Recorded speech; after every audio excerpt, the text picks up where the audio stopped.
Eso es puro drama tuyo, mamá. Estoy demasiado ocupado para estas cosas. La voz helada de mi hijo atravesó el cuarto del hospital. Yo, sentada al borde de la cama, todavía con el pecho adolorido, respiré hondo antes de contestar. Me desmayé, hijo. Esto no es ningún drama. Soy Conceição. Tengo 70 años. Y en ese momento no solo me dolía el corazón.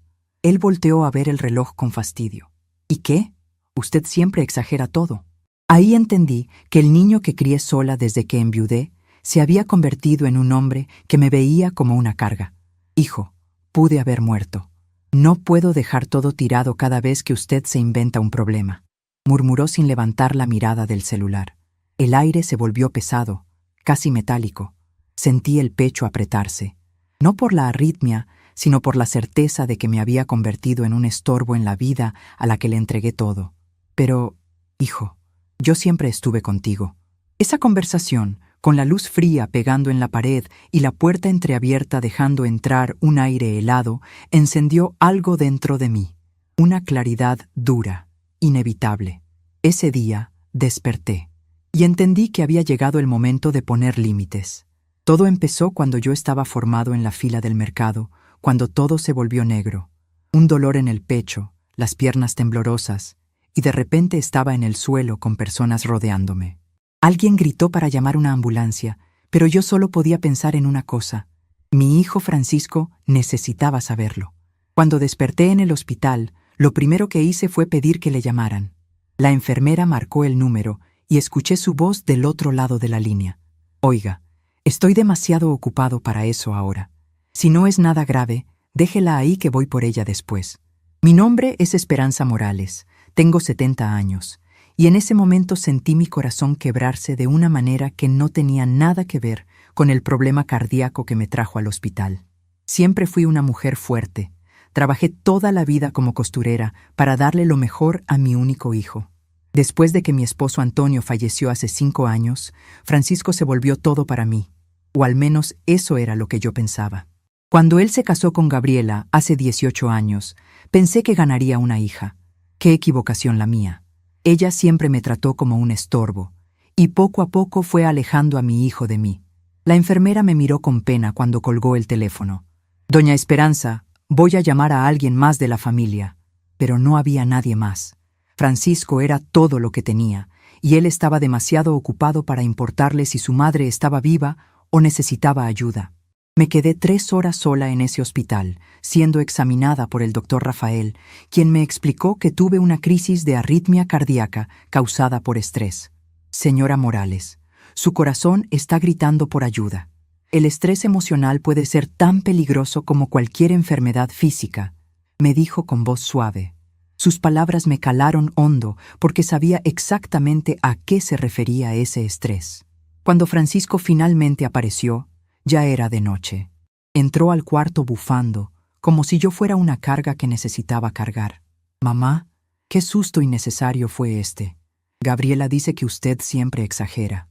Esas palabras me dolieron más que cualquier dolor físico que había sentido en mi vida. Miré a mi hijo, ese hombre de 45 años al que había dedicado toda mi existencia, y no reconocí al niño amoroso que había criado. Francisco, le dije con voz temblorosa. Me desmayé en el mercado. Las personas me ayudaron cuando tú ni siquiera pudiste tomarte 5 minutos para preocuparte por mí. Él rodó los ojos de una manera que me rompió el alma. Mamá, usted sabe que tengo responsabilidades. Gabriela está embarazada de 3 meses, Miguel tiene sus estudios y yo trabajo 12 horas al día. No puedo dejar todo por cada pequeño drama. Drama. Llamó drama a mi desmayo, a mi miedo, a mi soledad. En ese momento, algo muy profundo cambió dentro de mí. Por primera vez en 70 años, comencé a cuestionar si el amor que yo daba estaba siendo desperdiciado. Y una vocecita allá en el fondo de mi mente susurró una pregunta que me golpeó como un rayo. ¿Y si realmente prefirieran que desapareciera? Recordé cuando Francisco era pequeño, tal vez de 8 años, y se enfermó de varicela.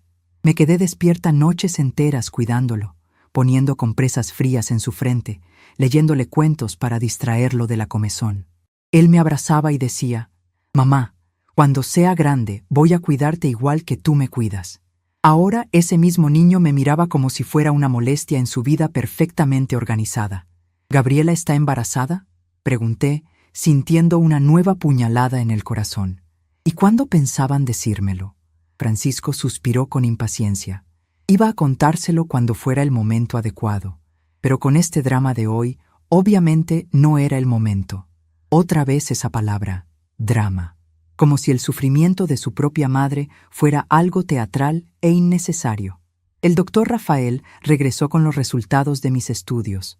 Señora Morales, necesita reducir el estrés en su vida. Su corazón no puede seguir soportando esta presión emocional.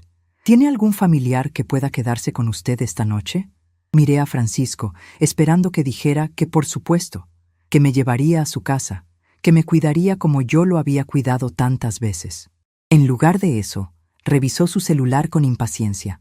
Doctor, mi esposa está embarazada y necesita descanso. ¿No puede quedarse aquí una noche más? La frialdad en su voz me partió el corazón de una forma que no sabía que era posible. El doctor me miró con compasión, y luego a Francisco con una expresión que claramente decía lo que pensaba de hijos como él. Don Francisco, le dijo el doctor, con una firmeza que me sorprendió. Su madre acaba de sufrir una crisis cardíaca por estrés. Necesita amor y cuidado, no que la traten como un inconveniente. Francisco se puso rojo de vergüenza, pero no por las razones correctas. Estaba molesto porque el doctor lo había regañado, no porque se diera cuenta de lo mal que me había tratado. Mientras Francisco discutía con el doctor sobre las opciones de alta, yo me quedé ahí acostada, recordando toda una vida de sacrificios. Recordé cuando vendí mis pocas joyas para pagarle la universidad. Recordé cuando trabajé turnos dobles durante 2 años para ayudarle con el enganche de su casa. Recordé cuando cuidé a Miguel durante meses cuando Gabriela trabajaba, sin recibir ni siquiera las gracias. Está bien, interrumpí su discusión. Me voy a mi casa. Puedo cuidarme sola. El alivio en la cara de Francisco me confirmó todo lo que necesitaba saber. Su propia madre, teniendo una crisis de salud, era una molestia que quería resolver lo más rápido posible. Durante el trayecto a mi casa, Francisco manejó en silencio. Yo miraba por la ventana las calles de Ciudad de México, sintiendo como si fuera la primera vez que las veía realmente. «Mamá», finalmente dijo cuando llegamos a mi casa, «espero que entienda que ahora tenemos que enfocarnos en el bebé que viene. No vamos a poder estar viniendo a cada rato». «Entiendo», le respondí, y por primera vez en mi vida realmente entendía. Entendía que para mi hijo, yo ya no era su madre amada, sino una obligación pesada.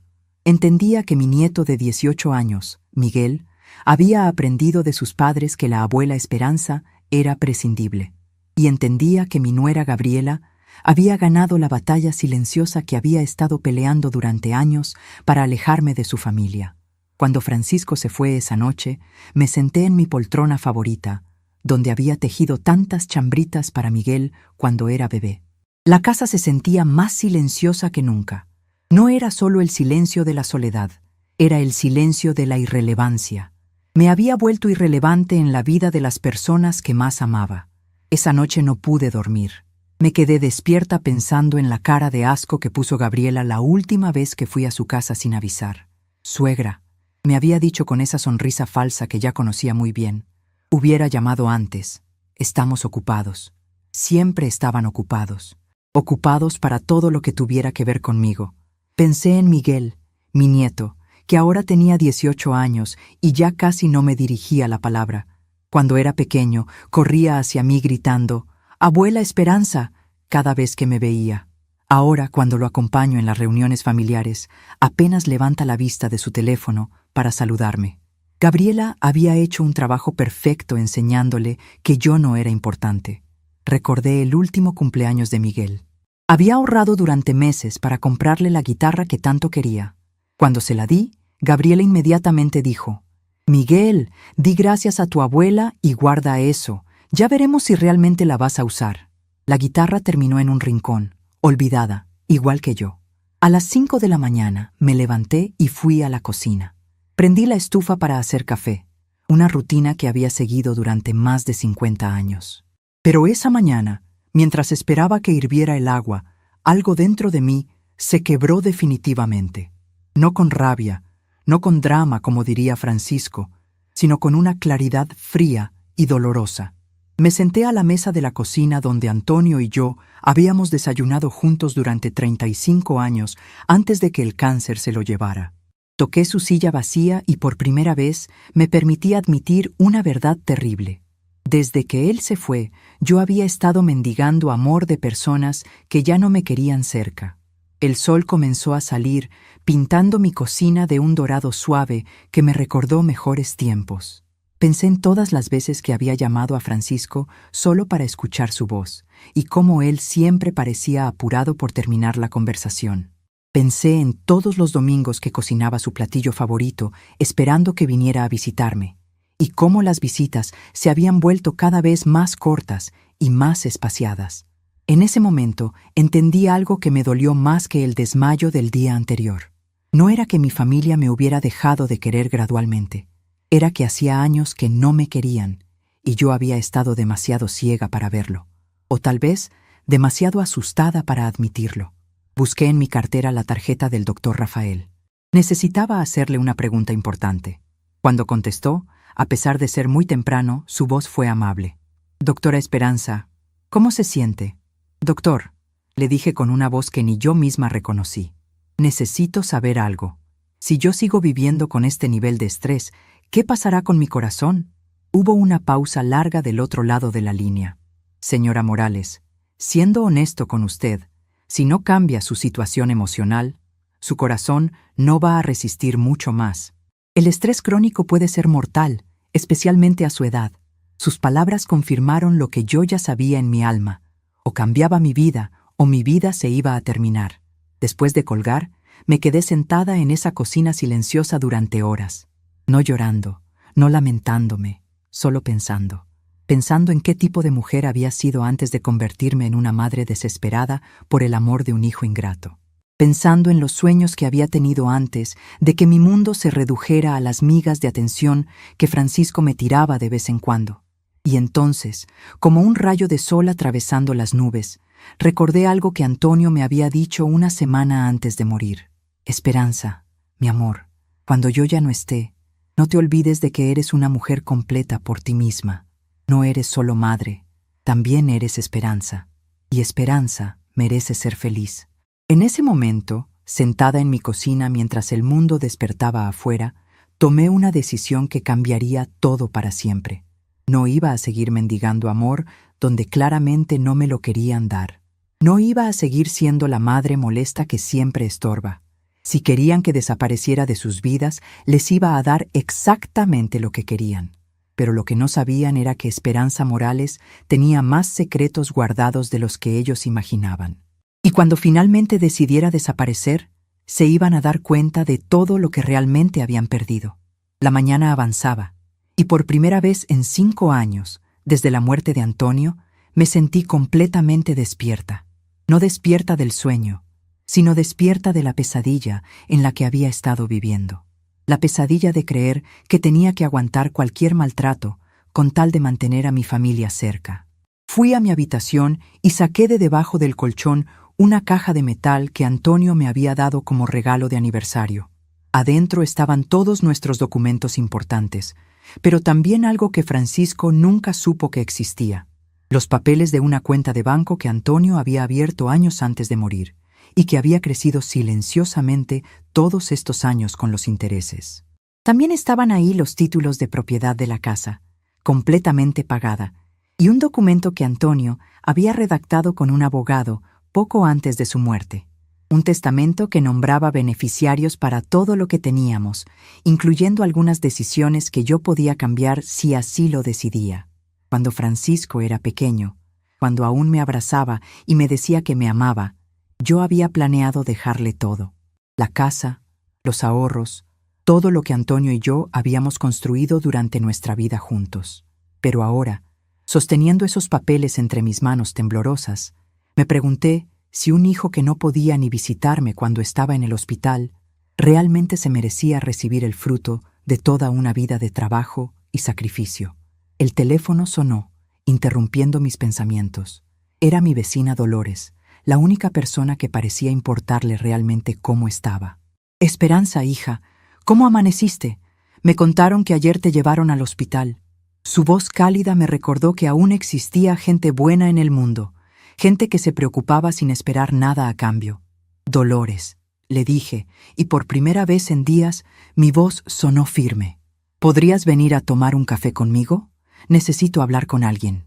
Media hora después, mi vecina estaba sentada en mi cocina, escuchando con atención mientras yo le contaba todo lo que había pasado.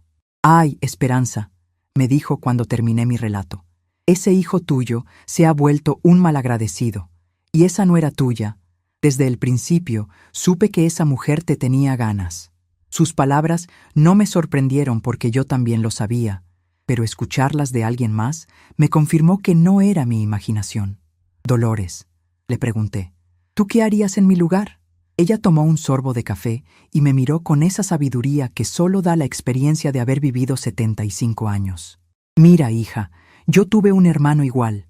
Se creía el dueño del mundo cuando se casó con una mujer de dinero. Nos trataba a toda la familia como si fuéramos sus empleados. ¿Sabes qué hice?» Negué con la cabeza, esperando su respuesta. Me alejé.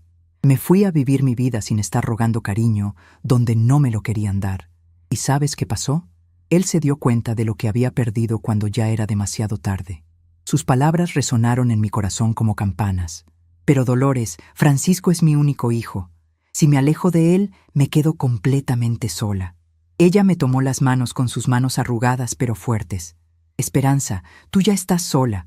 La diferencia es que ahorita estás sola y además te están maltratando. Si te alejas, vas a estar sola, pero con dignidad». Esa frase se me grabó en el alma. Sola, pero con dignidad.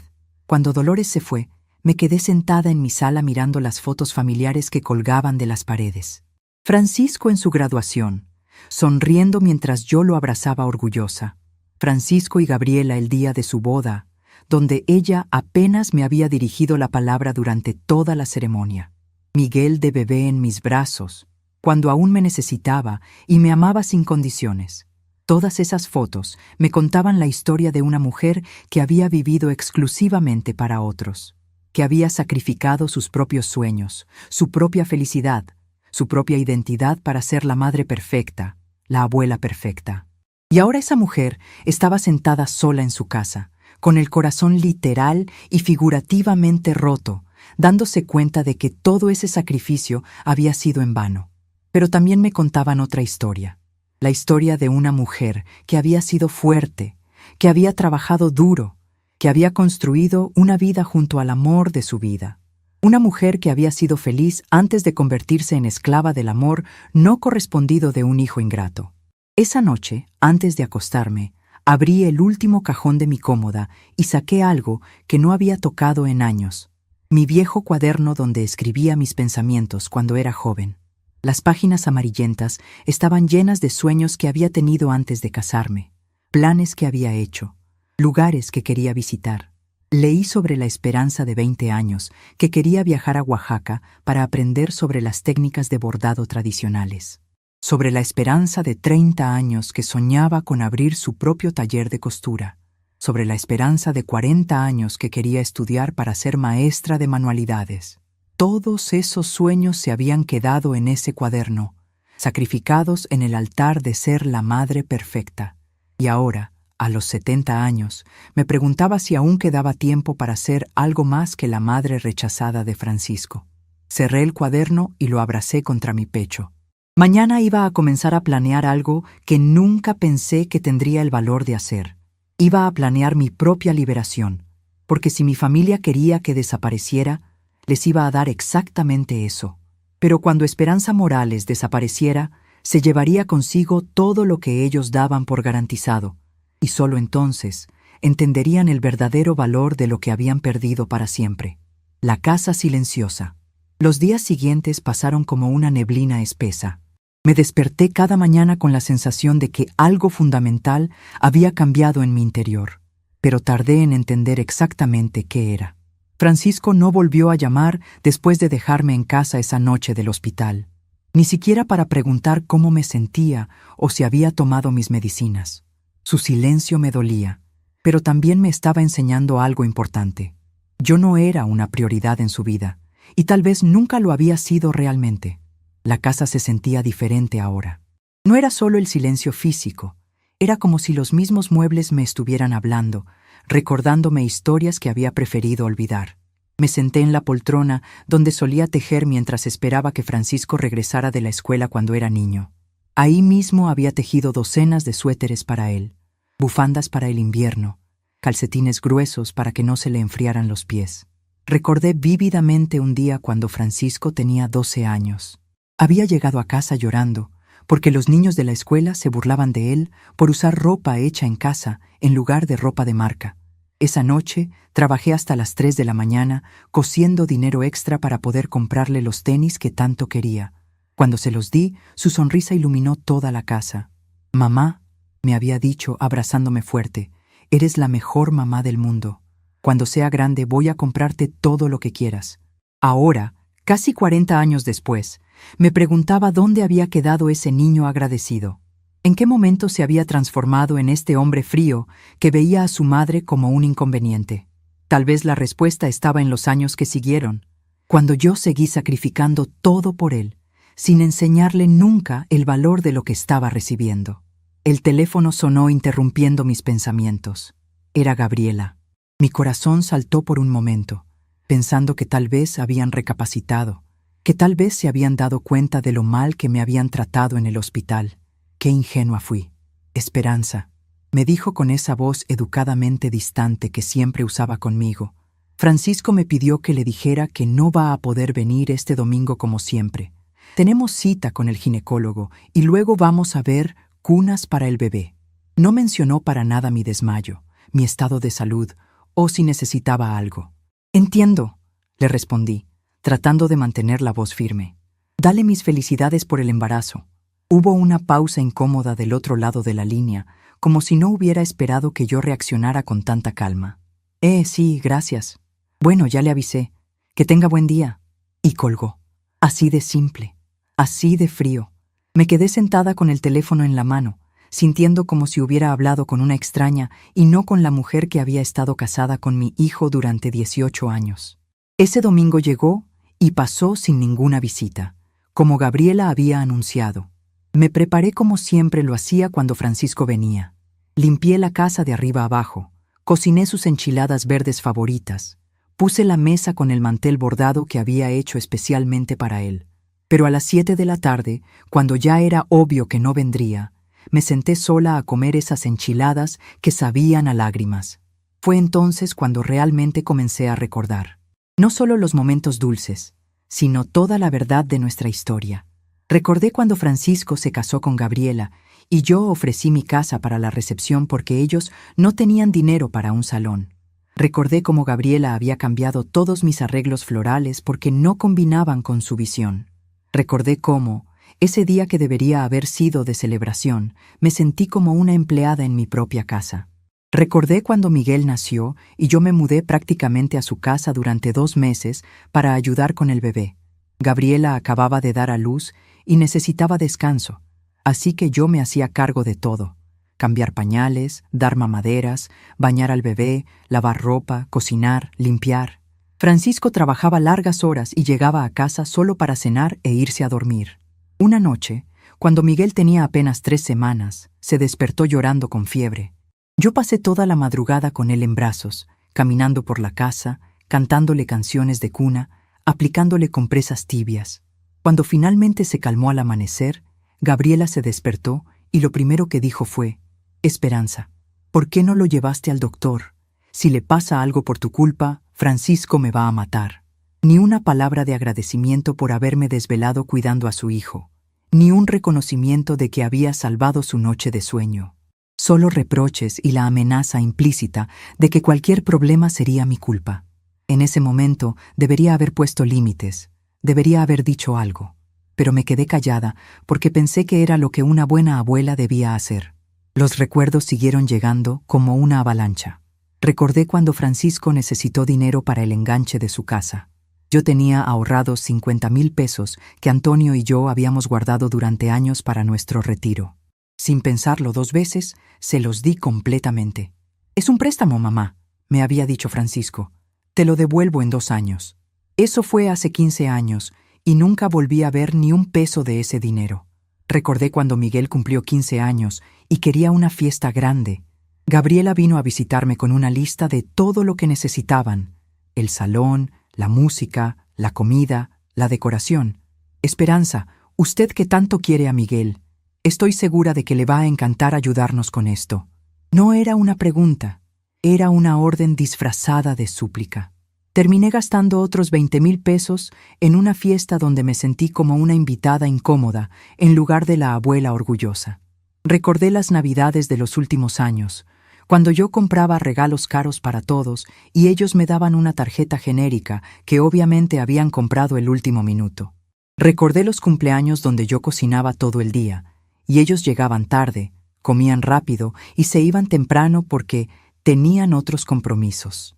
Pero el recuerdo más doloroso llegó cuando pensé en el último cumpleaños de Antonio, pocas semanas antes de que el cáncer finalmente lo venciera. Él estaba muy débil, pero insistió en que hiciéramos una cena familiar. Yo cociné su plato favorito, decoré la casa, invité a Francisco y su familia. Ellos llegaron una hora tarde porque había mucho tráfico, comieron en silencio viendo sus teléfonos y se fueron antes del postre porque Miguel tenía que estudiar para un examen. Antonio se quedó sentado en su silla, mirando los platos apenas tocados y los regalos que nadie había abierto con entusiasmo. «Esperanza», me dijo con esa voz débil que ya anunciaba su partida, «¿tú crees que nosotros fallamos como padres?» Le dije que no, que Francisco solo estaba ocupado, que las cosas cambiarían. Pero en el fondo de mi corazón, yo también me hacía la misma pregunta. Antonio murió 2 semanas después. En el funeral, Francisco lloró como si hubiera perdido al mejor padre del mundo, pero yo sabía que esas lágrimas eran más de culpa que de dolor. Durante los últimos 5 años de vida de su padre, Francisco lo había visitado tal vez una vez al mes, siempre con prisa, siempre con excusas para no quedarse mucho tiempo. Después del funeral, cuando la casa se llenó de flores y tarjetas de condolencia, Gabriela se acercó a mí. Pensé que tal vez iba a ofrecerme su apoyo, que tal vez la muerte de Antonio había tocado su corazón. En lugar de eso, me dijo: «Esperanza, Francisco y yo hemos estado hablando. Creemos que no debería quedarse sola en esta casa tan grande. Hay unas residencias muy bonitas para personas mayores, donde estaría más segura. Residencias para personas mayores. Asilos, en palabras más claras». Habían esperado exactamente una semana después del funeral para sugerir que me deshiciera de la casa donde había vivido durante 35 años, donde cada rincón tenía memorias de mi vida con Antonio, donde me sentía más cerca de él, incluso después de su muerte. «No estoy lista para eso», les había dicho firmemente. «Esta es mi casa y aquí me quedo». Vi la frustración en los ojos de Gabriela y la decepción en los de Francisco. No era preocupación por mi bienestar lo que los motivaba. Era el deseo de heredar la casa sin tener que lidiar conmigo. Ahora, sentada en esa misma casa 5 años después, me daba cuenta de que ese había sido el primer síntoma claro de lo que estaba pasando.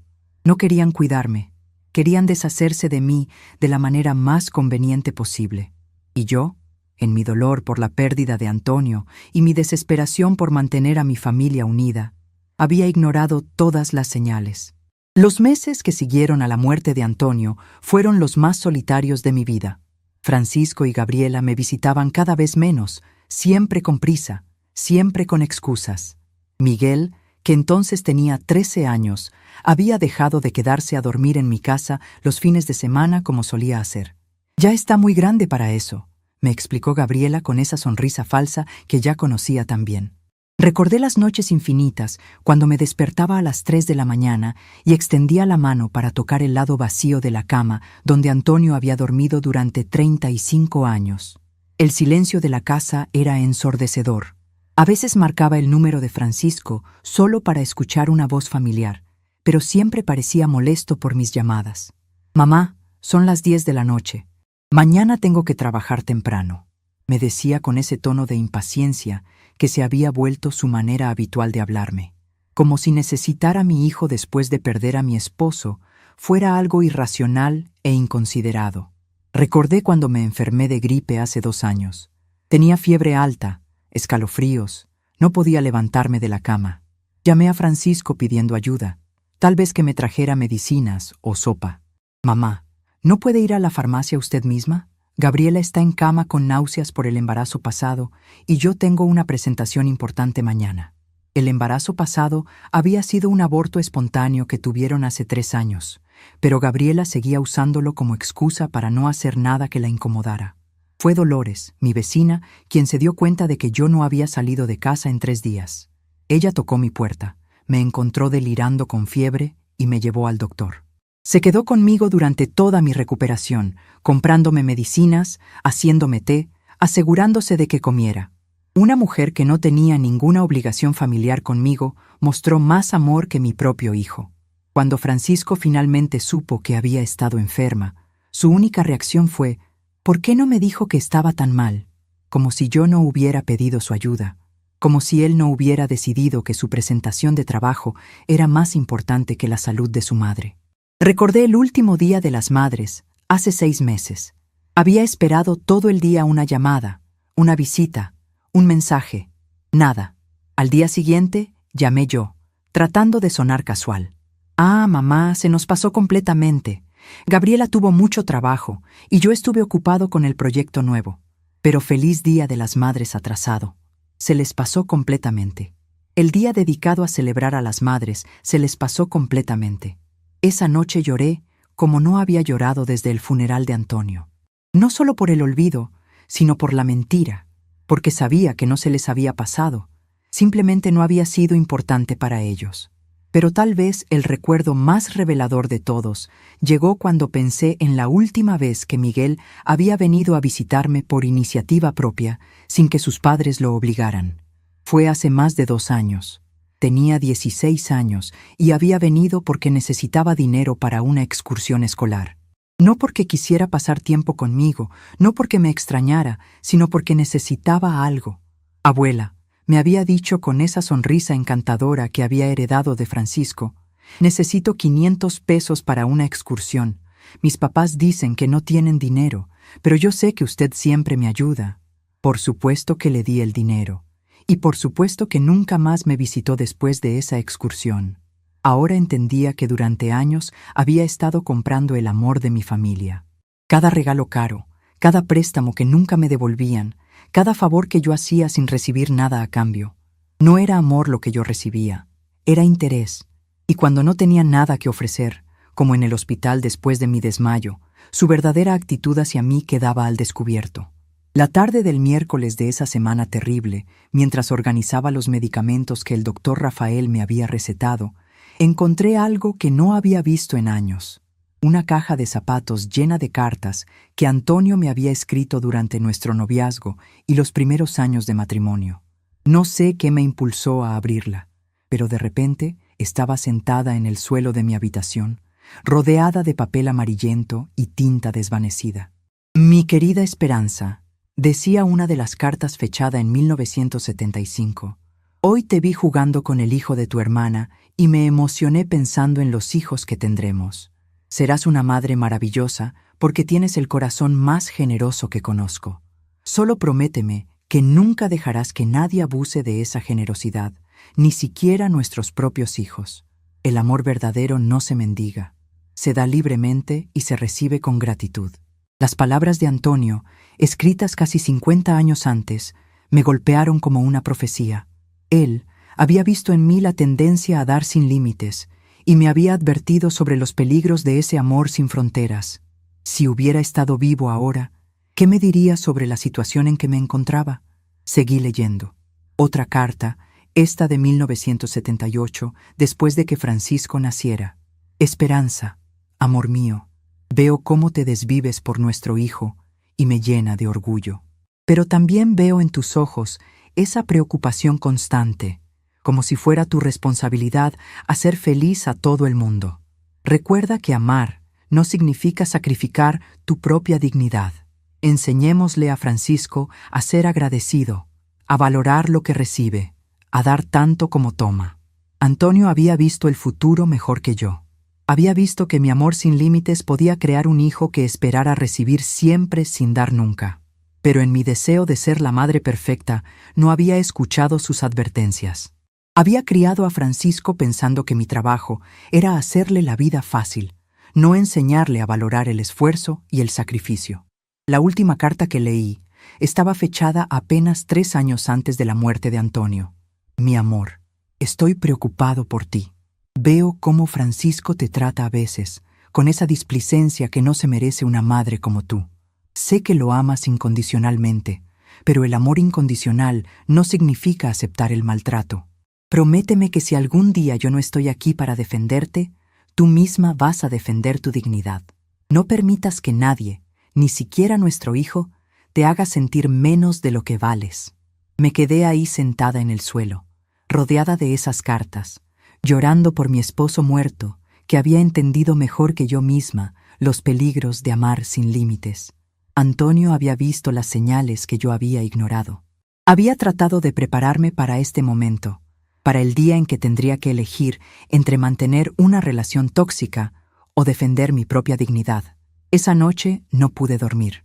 Me quedé despierta hasta las 5 de la mañana, caminando por la casa, recordando cada rincón donde Antonio y yo habíamos sido felices.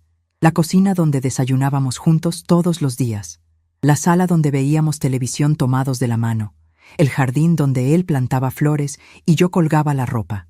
En cada uno de esos lugares podía escuchar su voz aconsejándome: Esperanza, tienes 70 años. ¿Cuánto tiempo más vas a desperdiciar pidiendo amor donde no te lo quieren dar? ¿Cuándo vas a empezar a vivir para ti misma? Al amanecer, tomé una decisión que me sorprendió por su claridad. Iba a llamar al doctor Rafael y preguntarle algo importante, algo que había estado rondando en mi mente desde nuestra conversación en el hospital. Cuando el doctor contestó, su voz sonaba preocupada. Señora Esperanza, ¿cómo se encuentra? ¿Ha estado tomando sus medicamentos? Doctor, le dije con una determinación que no sabía que tenía. Necesito preguntarle algo muy específico. Si yo hago cambios drásticos en mi vida para eliminar el estrés, ¿mi corazón puede mejorar? Hubo una pausa del otro lado de la línea. Señora Morales, a los 70 años el corazón aún tiene una capacidad increíble de recuperación si se elimina el factor que lo está dañando. En su caso, el estrés emocional es el principal culpable. Si usted pudiera encontrar paz, su corazón podría sanarse significativamente. ¿Y si esos cambios significaran alejarme de mi familia? Pregunté, sorprendiéndome de mi propia honestidad. El doctor suspiró profundamente. Señora Esperanza, soy médico, pero también soy hijo de una madre de 80 años. Si su familia está causándole el estrés que está dañando su corazón, entonces alejarlas de esa toxicidad no es abandono, es supervivencia. Cuando colgué el teléfono, me senté en la mesa de la cocina donde Antonio y yo habíamos tomado miles de desayunos juntos. Por primera vez en años, me sentía como si hubiera hablado con alguien que realmente se preocupaba por mi bienestar, no por lo que yo podía dar, sino por quién era yo como persona. Abrí mi cuaderno viejo, ese donde había escrito mis sueños cuando era joven, y comencé a escribir algo nuevo.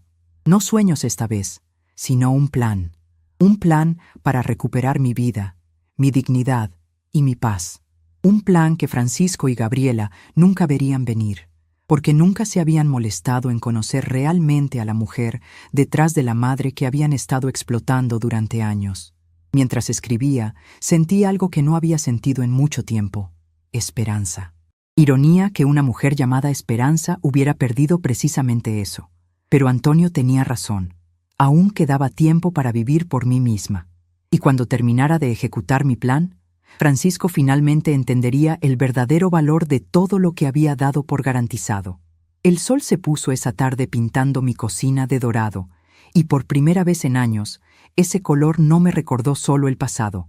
Me recordó que aún podía haber amaneceres nuevos en mi futuro. Amaneceres que tal vez, finalmente, serían solo míos. El plan en silencio. La mañana siguiente amaneció diferente. No porque el sol brillara más o porque los pájaros cantaran con mayor alegría, sino porque yo había cambiado durante la noche. Por primera vez en 5 años, desde la muerte de Antonio, me desperté sin esa sensación de vacío en el estómago que me acompañaba cada día. Me desperté con un propósito. Me levanté temprano, a las 5 de la mañana, y me preparé un café más fuerte de lo habitual. Necesitaba estar completamente despierta para lo que venía. Saqué papel y lápiz y comencé a hacer algo que nunca había hecho en mi vida. Una lista de todo lo que yo aportaba a la vida de Francisco y su familia, y todo lo que recibía a cambio. En la columna de Lo que doy, escribí: cuidé a Miguel gratis durante 2 años cuando nació. Préstamos sin devolución por 25,300 pesos. Regalos caros en Navidades y cumpleaños. Comida gratis todos los domingos durante años. Transferencia mensual de 600 pesos para la Universidad de Miguel durante 3 años. Mi casa como garantía cuando Francisco pidió su primer crédito automotriz. En la columna de Lo que recibo, el papel quedó prácticamente en blanco. Visitas cada vez más espaciadas y más cortas. Llamadas telefónicas donde siempre parecían tener prisa por colgar. Maltratos disfrazados de preocupación. Y más recientemente, abandono total cuando más los necesitaba. El contraste era devastador, pero también revelador. No era una relación, era una explotación. Y yo había sido cómplice de mi propia explotación durante décadas, confundiendo el dar sin límites con el amar sin condiciones. Terminé mi café y tomé una decisión que me sorprendió por su frialdad. Iba a investigar exactamente cuáles eran mis opciones. No de manera emocional, no gritando o haciendo escenas dramáticas como Francisco esperaría. Iba a hacer esto como la mujer inteligente y capaz que había sido antes de convertirme en esclava del amor no correspondido. Mi primera parada fue el banco. Hacía años que no revisaba mis cuentas detenidamente, porque siempre había confiado en que Francisco se ocuparía de mis finanzas cuando yo fuera más mayor. Qué ingenua había sido al pensar que alguien que no se preocupaba por mi salud iba a preocuparse por mi dinero. El gerente, el licenciado Rodríguez, me recibió con esa amabilidad profesional que reservan para los clientes de muchos años. Doña Esperanza, qué gusto verla. ¿En qué puedo ayudarla hoy? Le expliqué que quería un estado de cuenta completo de todas mis transacciones de los últimos 5 años, especialmente las transferencias que había hecho a otras cuentas. Mientras esperábamos que el sistema generara el reporte, conversamos. Licenciado, le pregunté tratando de sonar casual, si una persona de mi edad quisiera hacer cambios importantes en su situación financiera, ¿qué opciones tendría? Me miró con interés profesional. Bueno, doña Esperanza, depende de qué tipo de cambios esté considerando. ¿Está pensando en inversiones, cambio de beneficiarios, tal vez reubicación? Su pregunta sobre reubicación me llamó la atención. Reubicación, repetí. ¿Qué implicaría algo así? El licenciado se acomodó en su silla, claramente interesado en la conversación. Muchas personas de su generación deciden mudarse a ciudades más pequeñas donde el costo de vida es menor y el ritmo más tranquilo. Con el valor de una propiedad en la Ciudad de México, se puede comprar algo muy bonito en Cuernavaca, Querétaro o incluso San Miguel de Allende. San Miguel de Allende. El nombre resonó en mi memoria.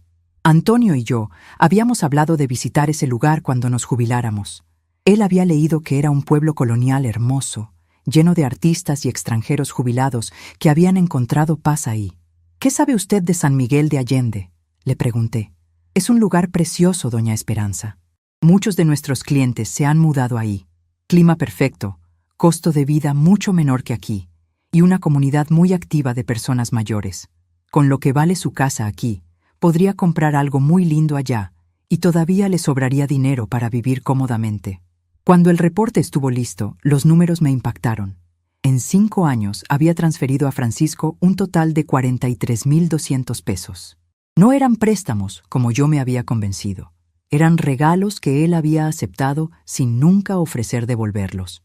Además, tenía en mi cuenta de ahorros 87,000 pesos que había acumulado de mi pensión y algunos trabajos de costura que aún hacía ocasionalmente. Licenciado, le dije mirando esos números, ¿cuánto tiempo tomaría cancelar la transferencia automática que tengo autorizada a la cuenta de mi hijo? Me miró sorprendido. Durante 3 años, cada mes había autorizado 600 pesos automáticamente para los gastos universitarios de Miguel. Se puede cancelar inmediatamente, doña Esperanza. Solo necesito que firme esta forma. Firmé sin dudarlo. Era mi dinero, producto de años de trabajo duro, y Miguel era lo suficientemente grande para conseguir un trabajo de medio tiempo si realmente necesitaba dinero para sus gastos. Mi siguiente parada fue la inmobiliaria donde había comprado mi casa con Antonio 35 años atrás. El señor Hernández, que había heredado el negocio de su padre, me recibió con sorpresa. Doña Esperanza, qué alegría verla. ¿Cómo está? Hace años que no sabía de usted. Muy bien, Mauricio. Vengo a preguntarle algo importante. Si yo quisiera vender mi casa, ¿cuánto cree que podría obtener por ella? Su sorpresa fue evidente. Doña Esperanza, ¿está pensando en vender? Es una casa hermosa en una zona que se ha revalorizado muchísimo. Sacó su calculadora y comenzó a hacer algunos cálculos. Considerando el tamaño, la ubicación y las mejoras que le ha hecho a lo largo de los años, yo diría que podríamos ponerla en el mercado por 200,000 pesos, tal vez un poco más. 200,000 pesos. Era más dinero del que había tenido junto en toda mi vida. Con esa cantidad, más mis ahorros, podría comprar una casa pequeña en San Miguel de Allende y vivir cómodamente el resto de mis días sin depender de nadie. ¿Cuánto tiempo tomaría venderla?, pregunté, sorprendiéndome de lo práctica que sonaba mi voz. En el mercado actual, una casa como la suya se vende rápido. Yo diría que en 3 o 4 semanas podríamos tener una venta cerrada. Tal vez menos si aparece el comprador adecuado. 3 o 4 semanas. El tiempo suficiente para planear todo cuidadosamente, sin prisa pero sin pausa. Mauricio, si yo decidiera proceder, ¿podríamos mantenerlo confidencial hasta que esté todo listo? Le expliqué que no quería que mi familia se preocupara innecesariamente hasta que yo tuviera todos los detalles resueltos.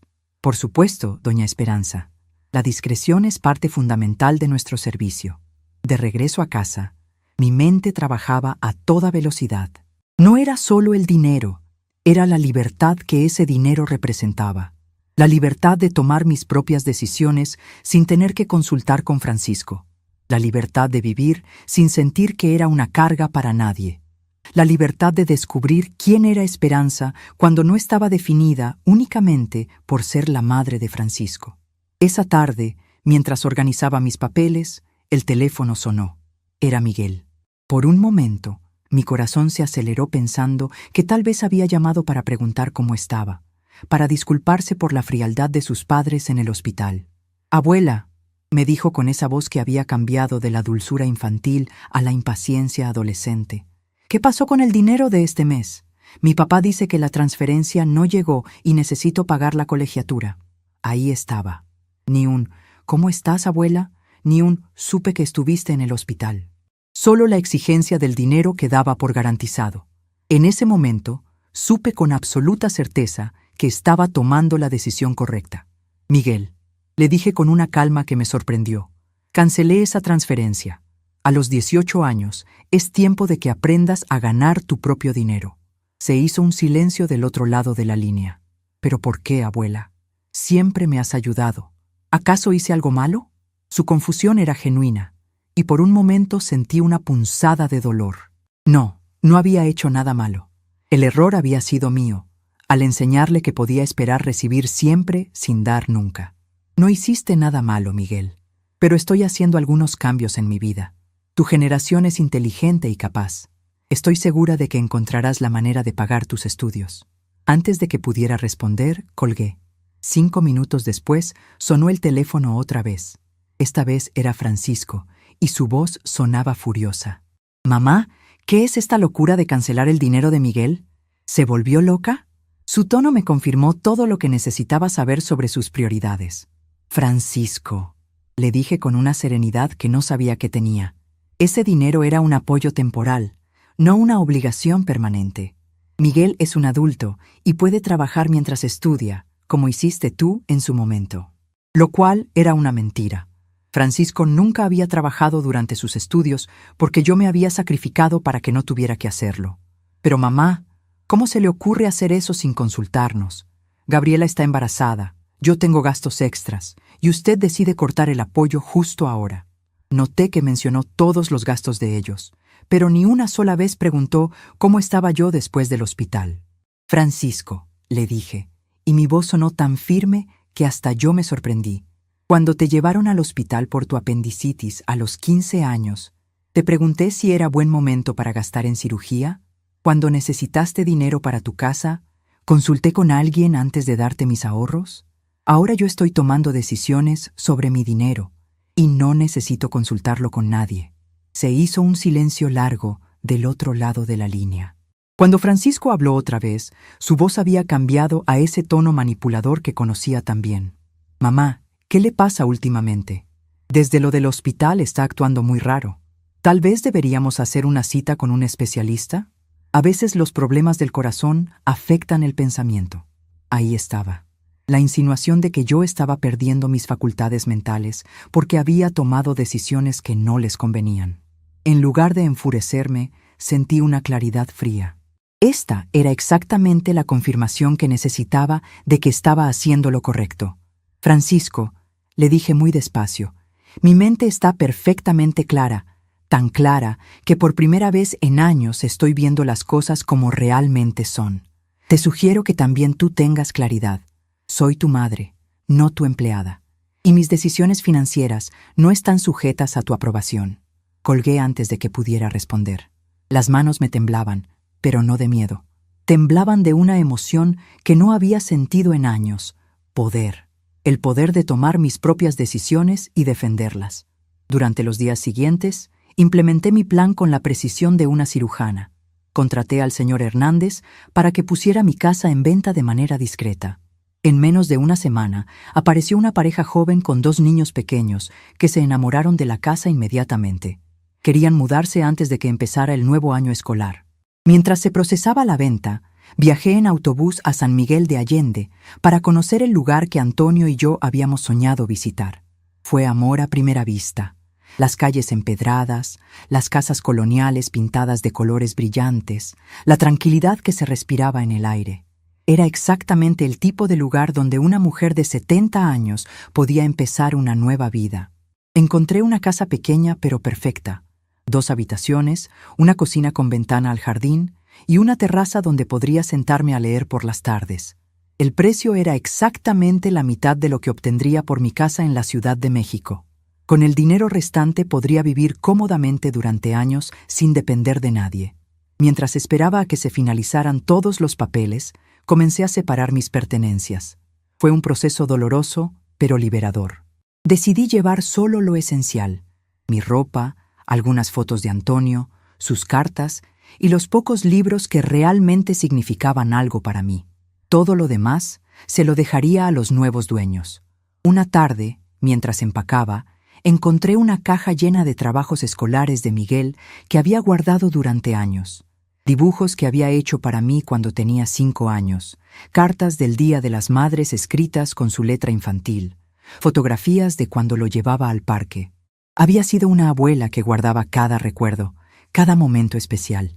Pero también encontré algo más revelador: las últimas tarjetas de cumpleaños que Miguel me había dado. Las de hace 3 años decían: para la abuela más especial del mundo. Las del año pasado decían simplemente: feliz cumpleaños, abuela. Y la del último cumpleaños era una tarjeta genérica sin mensaje personal, obviamente comprada y firmada a último momento. La progresión era clara. A medida que Miguel crecía, influenciado por la actitud de sus padres hacia mí, yo me había vuelto cada vez menos importante en su vida. No era culpa suya. Era el resultado inevitable de haberme convertido en la abuela que daba dinero en lugar de la abuela que enseñaba valores. 2 semanas después de poner la casa en venta, todos los papeles estaban listos. La pareja joven había conseguido su crédito hipotecario y la fecha de escrituración estaba programada para el viernes siguiente. También había completado la compra de mi nueva casa en San Miguel de Allende. Todo estaba listo para mi nueva vida. La noche del jueves, mientras me sentaba por última vez en la sala donde Antonio y yo habíamos sido felices durante tantos años, sentí una mezcla de nostalgia y anticipación. Esta casa tenía todas mis memorias, pero también todo mi dolor. Era hora de llevarse solo las memorias buenas y dejar atrás el dolor. Escribí una carta para Francisco. No una carta larga y emocional, llena de reproches, sino algo breve y directo. Francisco, cuando leas esta carta, ya me habré mudado. Vendí la casa y compré otra en San Miguel de Allende. No fue una decisión impulsiva. La planifiqué cuidadosamente durante semanas. Durante años creí que mi trabajo como madre era hacer tu vida más fácil, incluso cuando eso significara sacrificar mi propia felicidad y dignidad. Me equivoqué. Mi trabajo era enseñarte a ser un buen hombre, y en eso fallé. El día que me desmayé en el mercado y me dijiste que estabas demasiado ocupado para preocuparte por mí, entendí que ya no soy bienvenida en tu vida. Así que decidí hacer lo que tú querías: desaparecer. No estoy huyendo con rabia, me voy con tristeza, pero también con esperanza. Esperanza de encontrar paz en los años que me quedan. Esperanza de recordar quién era yo antes de convertirme en alguien que mendiga amor donde no se lo quieren dar. No me busques. Esta decisión es definitiva. Que seas feliz, tu madre. Puse la carta en un sobre y la dejé en el centro de la mesa de la cocina, junto con las llaves que entregaría a los nuevos propietarios. Esa última noche, dormí profundamente por primera vez en meses. Cuando abrí los ojos el viernes por la mañana, no sentí tristeza, sino una extraña ligereza, como si hubiera estado cargando un peso invisible durante años y finalmente lo hubiera soltado. El camión de la empresa de mudanzas llegó a las 8 de la mañana. No había mucho que llevarse. 3 cajas con ropa y objetos personales, nada más. Mientras los trabajadores cargaban mis pocas pertenencias, los vecinos comenzaron a salir de sus casas. Dolores fue la primera en acercarse. «Esperanza, ¿qué está pasando?», me preguntó con preocupación genuina. «Me voy, Dolores. Es tiempo de empezar una nueva vida». Le expliqué brevemente lo que había decidido. Sus ojos se llenaron de lágrimas, pero cuando le conté sobre San Miguel de Allende y la casita que había comprado, sonrió. «Ay, hija, creo que estás haciendo lo correcto. A veces para encontrar la felicidad hay que tener el valor de dejar atrás lo que nos lastima, aunque eso incluya a la familia». Me abrazó fuerte. «Te voy a extrañar mucho. Y yo a ti, Dolores. Eres la única persona que realmente se preocupó por mí estos últimos años». Le di mi nuevo número de teléfono y le prometí que la llamaría cuando estuviera instalada. A las 10 de la mañana, el autobús que me llevaría a San Miguel de Allende estaba esperando en la estación. Mientras me alejaba de la Ciudad de México, mirando por la ventana las calles donde había vivido durante 70 años, no sentí pánico ni arrepentimiento. Por primera vez en décadas, me sentí libre. Libre de las expectativas, libre de los maltratos disfrazados de amor, libre de la obligación de ser agradecida por las migajas de atención que me tiraban. Francisco y Gabriela querían que desapareciera de sus vidas. Habían conseguido exactamente lo que querían. Lo que no sabían era que cuando Esperanza Morales desapareciera, se llevaría consigo todo lo que ellos habían dado por garantizado. Y solo entonces, cuando fuera demasiado tarde, entenderían el verdadero valor de lo que habían perdido para siempre. El autobús avanzaba hacia mi nueva vida, y por primera vez en años, el futuro me parecía lleno de posibilidades en lugar de obligaciones. Francisco llegó a mi casa ese viernes a las 6 de la tarde, como había estado haciendo esporádicamente durante los últimos meses cuando necesitaba algo. Esta vez venía a pedirme dinero prestado para comprar la cuna del nuevo bebé que Gabriela estaba esperando. Había planeado sorprenderme con su visita, pensando que mi resistencia a darle dinero había sido solo un berrinche temporal que se me pasaría en unos días. Lo que encontró fue algo completamente diferente a lo que esperaba. Según me contó Dolores por teléfono esa misma noche, Francisco llegó silbando, con esa confianza de hijo que sabe que su madre siempre estará ahí para rescatarlo de sus problemas financieros. Tocó el timbre varias veces y cuando nadie respondió, usó la copia de la llave que yo le había dado años atrás para emergencias. Al abrir la puerta, se encontró con una casa completamente vacía. No solo vacía de muebles, sino vacía del alma que durante 35 años había llenado esos espacios con amor, comida casera, risas de nietos y la presencia incondicional de una madre que siempre estaba disponible. Los nuevos propietarios, la familia Jiménez, estaban terminando de acomodar sus cosas cuando Francisco entró sin avisar. La señora Carmen Jiménez, una mujer joven con 2 niños pequeños, se asustó al ver a un extraño entrando a su nueva casa sin permiso. «¿Quién es usted? ¿Qué hace en mi casa?», le preguntó con voz firme, protegiendo instintivamente a sus hijos. Francisco se quedó paralizado, mirando alrededor como si hubiera entrado a una dimensión diferente. ¿Su casa? Esta es la casa de mi madre, Esperanza Morales. ¿Dónde está ella? ¿Qué hicieron con sus cosas? La señora Jiménez se relajó al entender la situación. Ah, usted debe ser Francisco. Su madre nos vendió la casa. Nos dijo que tenía un hijo, pero que no se preocupáramos porque él ya sabía de la venta. Por supuesto, yo no había dicho eso, pero era una mentira piadosa que evitaba preguntas incómodas. ¿Vendió la casa? Francisco se aferró al marco de la puerta como si fuera a desmayarse. Eso es imposible. Mi madre nunca vendería esta casa. Aquí vivió con mi padre durante 35 años. Debe haber algún error. El señor Jiménez apareció desde la cocina, cargando una caja. No hay ningún error, joven. Compramos la casa legalmente, con escrituras y todo. Su madre fue muy clara en que quería vender rápido para mudarse a San Miguel de Allende. ¿San Miguel de Allende? Francisco repitió las palabras como si estuviera hablando en un idioma extranjero. Mi madre nunca ha mencionado ese lugar. ¿Cuándo pasó todo esto? Hace 3 semanas que cerramos el trato, explicó el señor Jiménez con paciencia. Su madre parecía muy decidida. Dijo que ya no tenía nada que la retuviera aquí. Ya no tenía nada que la retuviera aquí. Esas palabras golpearon a Francisco como un martillo. En ese momento comenzó a entender la magnitud de lo que había perdido, pero aún no comprendía completamente por qué. ¿Dejó algún mensaje? ¿Una dirección? ¿Un teléfono? La desesperación en su voz era palpable. La señora Jiménez señaló hacia la mesa de la cocina, donde había quedado un sobre blanco con el nombre Francisco, escrito con mi letra cuidadosa. Dejó eso para usted. Francisco caminó hacia la mesa como un hombre en trance. Sus manos temblaban cuando abrió el sobre y comenzó a leer la carta que le había dejado. Los nuevos propietarios, respetando su privacidad, se retiraron a otra habitación, pero pudieron escuchar cuando Francisco soltó un grito de angustia que parecía salir desde lo más profundo de su alma. Se dejó caer en una silla que ya no era suya, en una cocina que ya no era de su familia, leyendo una carta que le explicaba que había perdido a su madre para siempre. No por muerte, sino por algo mucho más doloroso, por su propia crueldad. Según Dolores, que había estado observando desde su ventana, Francisco permaneció sentado en esa cocina durante más de 1 hora, leyendo y releyendo mi carta. De vez en cuando se le escuchaba llorar como no había llorado desde que era un niño pequeño. Cuando finalmente salió de la casa, tenía los ojos rojos y hinchados.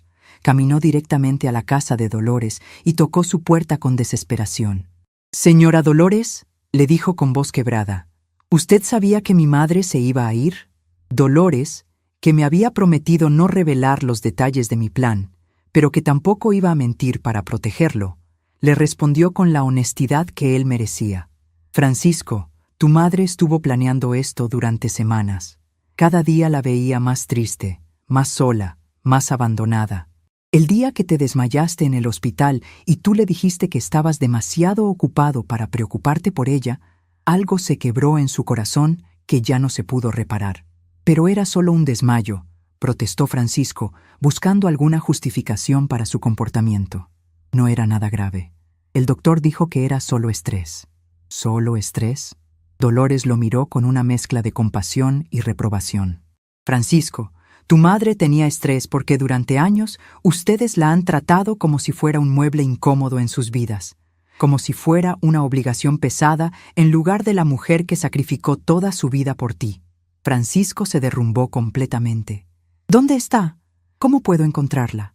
Necesito hablar con ella. Necesito explicarle que todo fue un malentendido». «No fue un malentendido, Francisco», le dijo Dolores con firmeza. «Tu madre no se fue porque estuviera confundida o porque hubiera malinterpretado algo. Se fue porque finalmente abrió los ojos y vio cómo la estaban tratando. Y cuando una mujer como Esperanza toma una decisión así, es definitiva». Esa noche, Francisco regresó a su casa en estado de shock. Gabriela estaba esperándolo con una sonrisa, lista para preguntarle si había conseguido el dinero para la cuna. En lugar de eso, se encontró con un hombre destrozado que apenas podía hablar. «¿Qué te pasa? ¿Dónde está el dinero?», fueron las primeras palabras de Gabriela. Ni siquiera preguntó por qué Francisco parecía haber estado llorando. «No hay dinero», le dijo Francisco con voz hueca. Mi madre vendió su casa y se fue. Se mudó a San Miguel de Allende. No nos dijo nada. Solo dejó una carta donde explica que ya no somos bienvenidos en su vida. Gabriela se quedó en silencio por un momento, procesando la información. Luego, en lugar de mostrar preocupación por el estado emocional de su esposo o tristeza por la pérdida de su suegra, su primera reacción fue de irritación. ¿Se fue? ¿Cómo se atrevió a irse sin decirnos nada? ¿Y qué vamos a hacer ahora con todos los gastos del bebé? Contábamos con su ayuda. Una vez más, la preocupación era puramente financiera. Gabriela, le dijo Francisco mirándola como si la viera por primera vez. Mi madre se fue porque se cansó de que solo la buscáramos cuando necesitábamos dinero. Y lo primero que tú preguntas es qué vamos a hacer sin su dinero. Pues sí, Francisco, seamos realistas. Con el bebé que viene tenemos muchos gastos y tu madre siempre nos ha ayudado. No puede simplemente irse y dejarnos con todos los problemas. Gabriela no veía la contradicción en sus palabras. Por un lado, admitía que siempre dependían de mi ayuda financiera y por otro lado, no entendía por qué me había alejado de ellos. Fue en ese momento cuando Francisco comenzó a ver a su esposa con claridad por primera vez en años. Vio el egoísmo que siempre había estado ahí, pero que él había ignorado. Vio la frialdad hacia su madre que había influenciado gradualmente su propia actitud. Y vio cómo entre los dos habían convertido a una mujer generosa y amorosa en una fuente de recursos financieros en lugar de tratarla como un ser humano que merecía amor y respeto. Miguel llegó a casa esa noche esperando encontrar a su familia, celebrando el dinero que habían conseguido de la abuela para su colegiatura. En lugar de eso, se encontró con su padre llorando en la sala y su madre hablando por teléfono, tratando de averiguar si la venta de mi casa se podía revertir por algún tecnicismo legal. ¿Qué está pasando?, preguntó Miguel, genuinamente confundido. Francisco lo miró con ojos llenos de lágrimas. Tu abuela se fue, Miguel. Vendió su casa y se mudó a otra ciudad. No sabemos cuándo la vamos a volver a ver. Por primera vez en años, Miguel mostró una reacción emocional genuina relacionada conmigo. ¿Se fue la abuela Esperanza? ¿Por qué? ¿Está enferma? No está enferma del cuerpo, hijo, le dijo Francisco con voz quebrada. Está enferma del corazón, y nosotros la enfermamos. Durante los días siguientes, Francisco intentó encontrarme de todas las maneras posibles. Llamó a información telefónica pidiendo mi nuevo número. Contactó a agencias de bienes raíces en San Miguel de Allende preguntando por Esperanza Morales. Incluso manejó hasta San Miguel de Allende buscándome casa por casa. No me encontró porque yo no quería ser encontrada.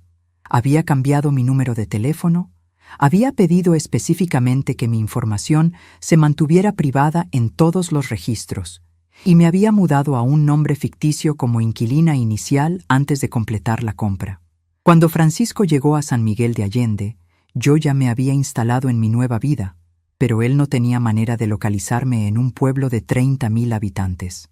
3 semanas después de mi partida, Francisco recibió una llamada del banco.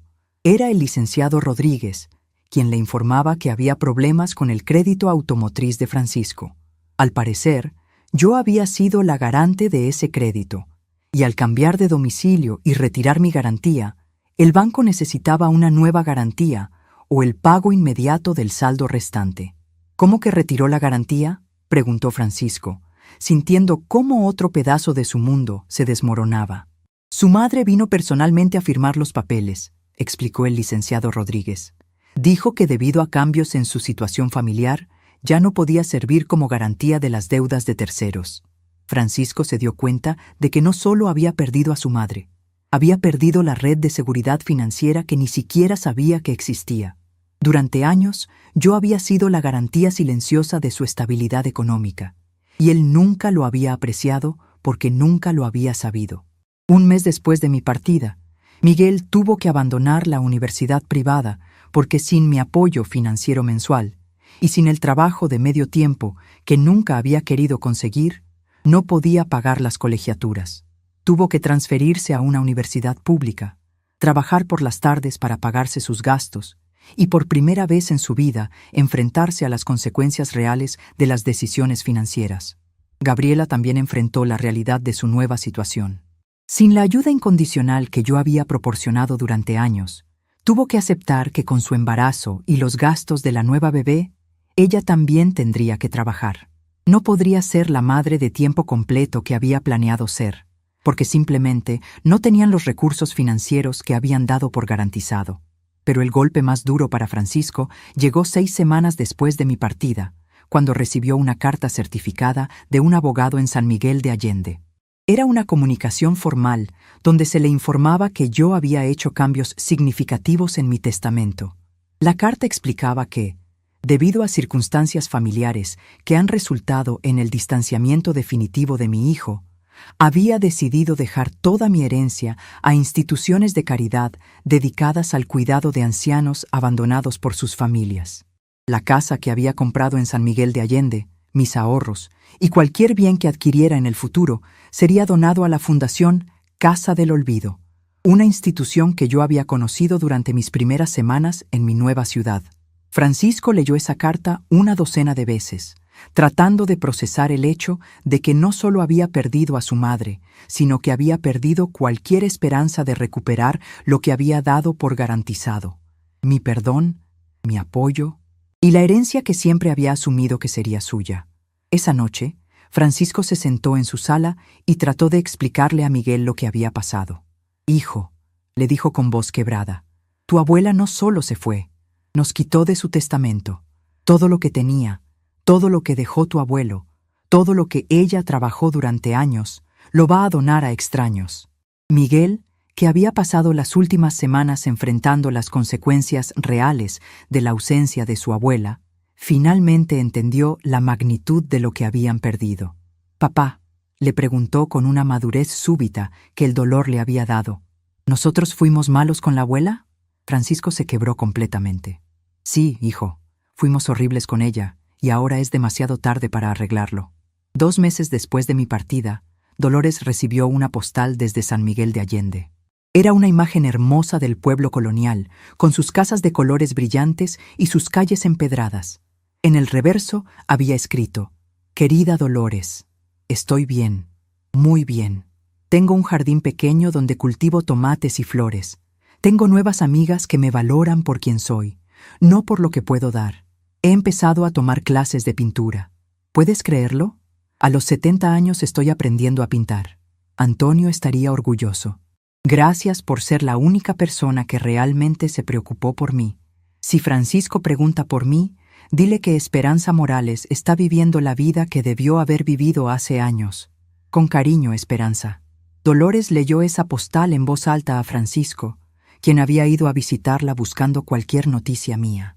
Al escuchar mis palabras, Francisco finalmente entendió algo que debería haber entendido décadas antes.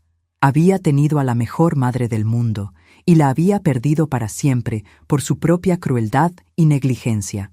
6 meses después, Gabriela dio a luz a una niña hermosa a la que llamaron Esperanza, en un último intento desesperado de Francisco de honrar mi memoria. Pero cuando sostuvieron a la bebé en sus brazos, se dieron cuenta de algo doloroso. Esta nueva Esperanza nunca conocería a la Esperanza original. Nunca sabría lo que era tener una abuela que te amara incondicionalmente, que te tejiera suéteres, que te guardara todos tus dibujos, que siempre estuviera disponible cuando la necesitaras. Francisco miraba a su nueva hija y veía en sus ojos un futuro donde él tendría que explicar por qué la abuela por quien la habían nombrado no estaba presente en su vida. Tendría que confesar que había perdido a su propia madre, no por muerte o enfermedad, sino por su incapacidad de valorar el amor incondicional mientras lo tenía. Y en las noches silenciosas, cuando mecía a la pequeña Esperanza para que se durmiera, Francisco finalmente entendía el significado real de la pérdida. No había perdido solo a una madre, había perdido a su historia, a su red de seguridad, a la persona que lo había amado sin condiciones durante 45 años. Había perdido todo eso por la arrogancia de creer que el amor de una madre era infinito e indestructible, sin importar cuánto abuso tuviera que soportar. Había aprendido, demasiado tarde, que incluso el amor más profundo tiene límites, y que cuando esos límites se cruzan, las consecuencias pueden ser definitivas e irreversibles. La lección más cruel de todas era saber que en algún lugar, en San Miguel de Allende, su madre estaba viva, saludable y feliz. Pero esa felicidad no lo incluía a él, y nunca más lo incluiría. Francisco había conseguido exactamente lo que había estado pidiendo durante años, que su madre desapareciera de su vida y dejara de molestarlo.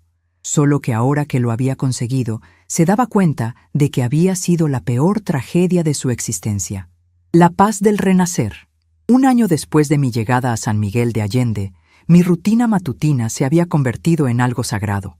Cada día despierto a las 6 de la mañana, no por obligación, sino porque mi cuerpo y mi alma han encontrado su ritmo natural.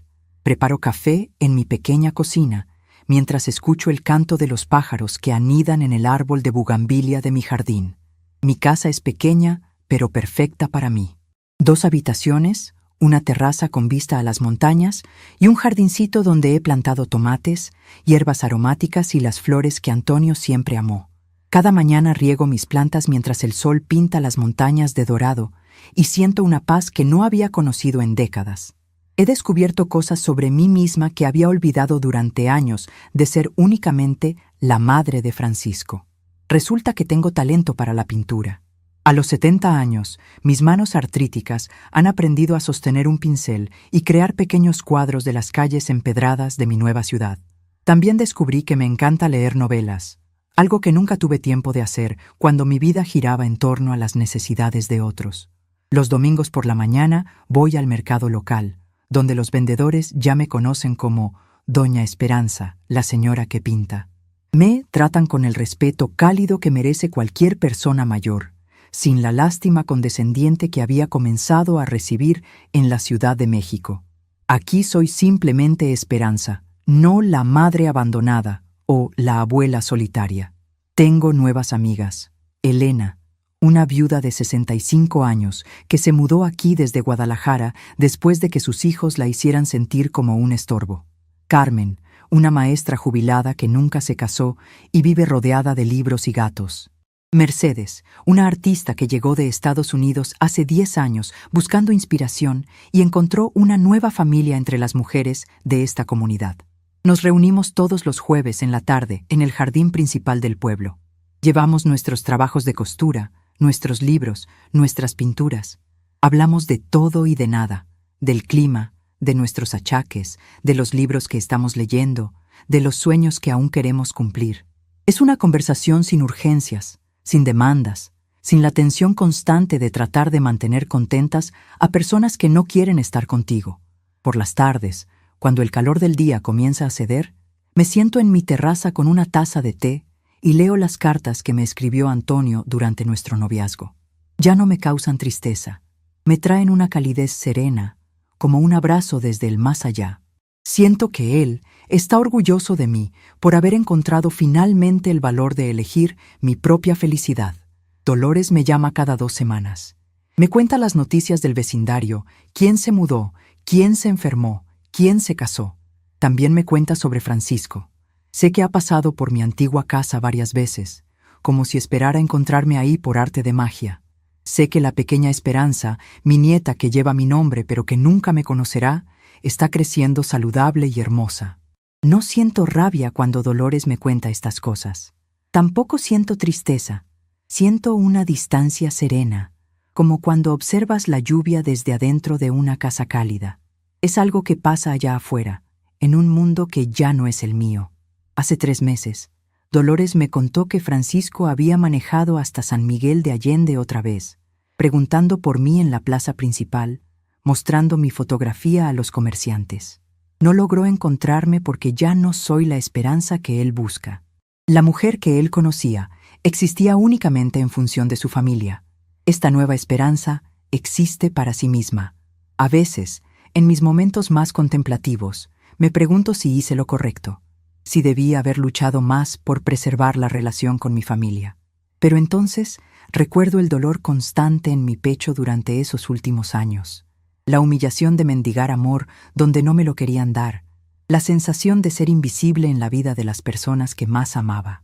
Ahora mi pecho se siente liviano. Mi corazón late con un ritmo tranquilo y fuerte.